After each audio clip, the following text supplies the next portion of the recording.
back with album review. What's going on? So what have you got for us this week?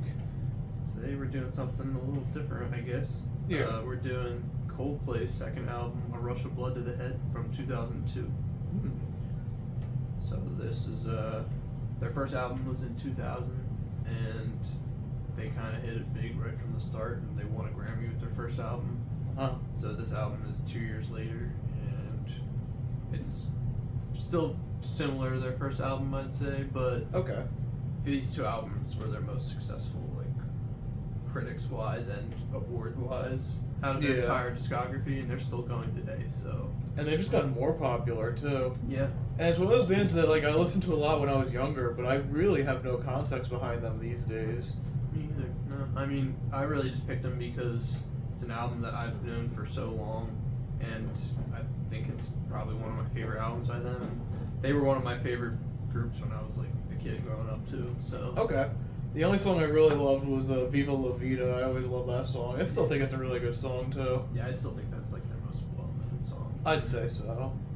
Either that or probably the big hit off this album. They have a few songs like that, though. It's really hard to say. They have a lot of, like, songs that have crazy amounts of streams. Yeah, it's insane to me. They're just number, how big like, they are. 7 in the world or something. Yeah. I was on Spotify the other day, so... They've been around for 25 years. It's just like, wow. Longevity. Yeah, that's some crazy longevity right there. I'll give them that. But I guess we'll jump into it. This is 11 tracks. So, first track is Politic. This one's decent. I kind of like it, though. I think it's Yeah. one that grew on me as I listened to the album more. Yeah, I like this one. I thought it was a good intro track. Apparently this one was written, like, on 9/11.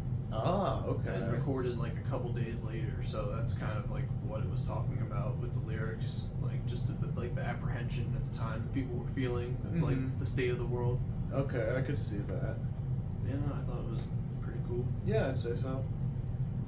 And the next track's In My Place. This one's good. Yeah, this one was good. This one won a Grammy as well for Best Rock Performance from 2003. Cool. Let's go. So it was supposed to be, or I guess it was written with their first album, but they left it off the album, and I guess they cleaned it up and used it for the second album, and it became one of the biggest hits on the album, so it's pretty good. Yeah, that's a really good song. Next one, God Put a Smile Upon Your Face. I really like this one, too. Yeah, I like the tone of this one. Yeah, very nice tone throughout it. Nice loud drums on that one that kind of drove the track. I love the drumming on this album, I will say. Yeah, their drummer he has a lot of very simple drum rhythms, but like they get the job done. They fill out the track perfectly, I feel like. Yeah, it's nothing too flashy, but it knows what it's doing. Yeah. Next track's a big one, The Scientist. Yeah, probably one of the few I did know off the album before For listening sure. to it. Yeah. And I would say it is one of my favorites. Probably not my favorite, but one of them. I think it's really well written, and I like how like it starts out bare bones, just piano, Chris Martin singing, and then it slowly builds when all the instruments slowly join in. Agreed. It's a very nice like coast through, honestly. Mm-hmm. But apparently the chords on this one are inspired by "Don't Look Back in Anger" by Oasis. Ah, I can hear that. And I like always thought of that song when I heard this one, but I didn't even know that it was inspired by it, like he said it was. Well, there you go. Yeah, it's definitely a good track. And then the next one's another big one off the album, Clocks. This one's decent. It's not one of my favorites, I will say. I used to like this one a lot more than I do now, Okay. but I will say it has a very catchy piano. It is a catchy song. It's just, It's just not a one of my little favorites. repetitive. Yeah. But this one also won Grammy for Record of the Year, but it was in 2004 for some reason, which the album came out in 2002, so I don't know what that was about. But Interesting. Maybe it was re-released as a single or something. I'm not sure. maybe. But yeah, overall this album won them 3 Grammys, so Impressive. it was their most successful album actually, Grammy-wise. Next track's Daylight.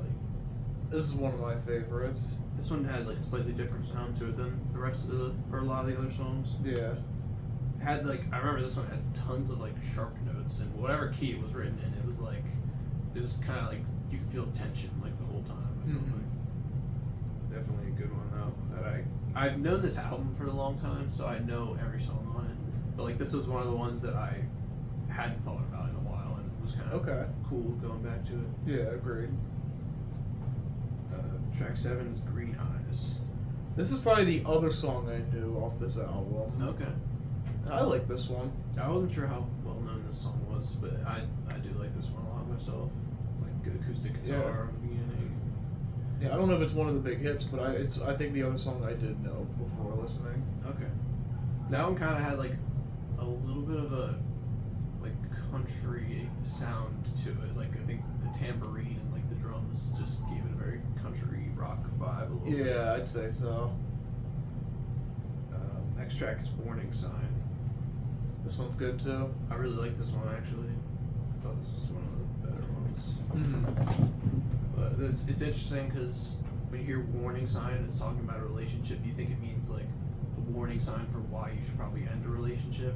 But he was actually writing the opposite. He was writing as if he just ended a relationship with someone and now he's thinking back on it and he's getting warning signs that he shouldn't have and that they were actually the right person all along.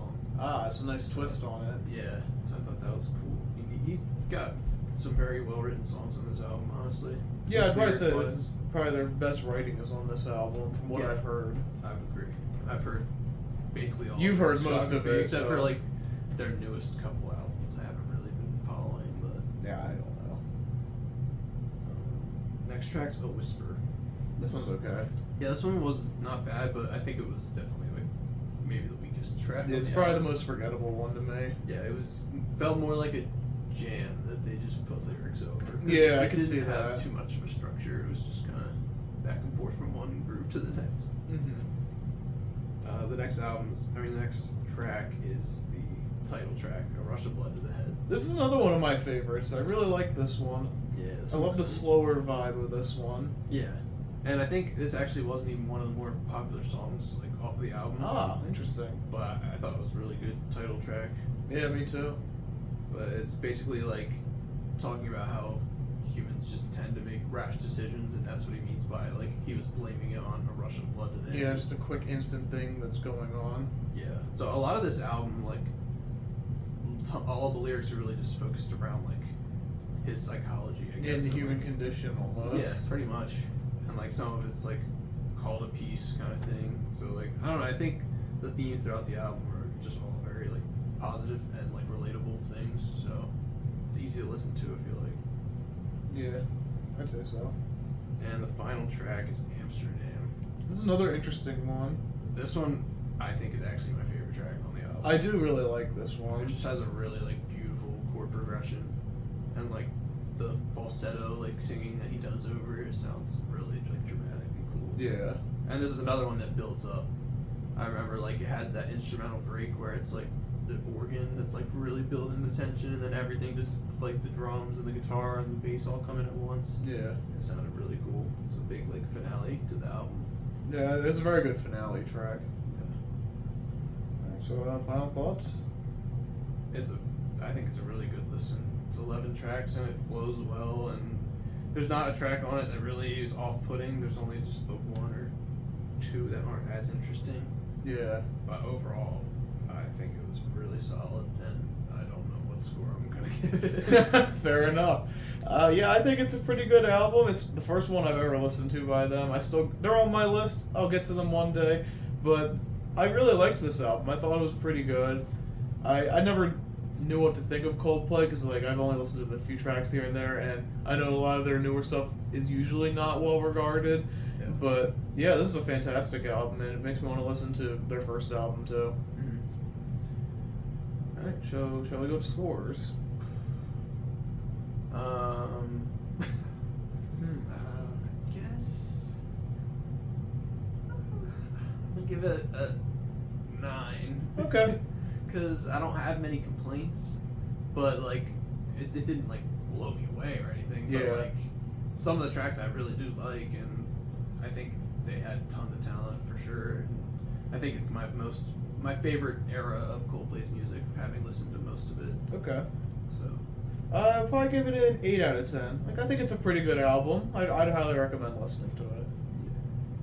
So this week, I was going to pick something that I've listened to before, but we're going to do something that I've only listened to like once, maybe twice.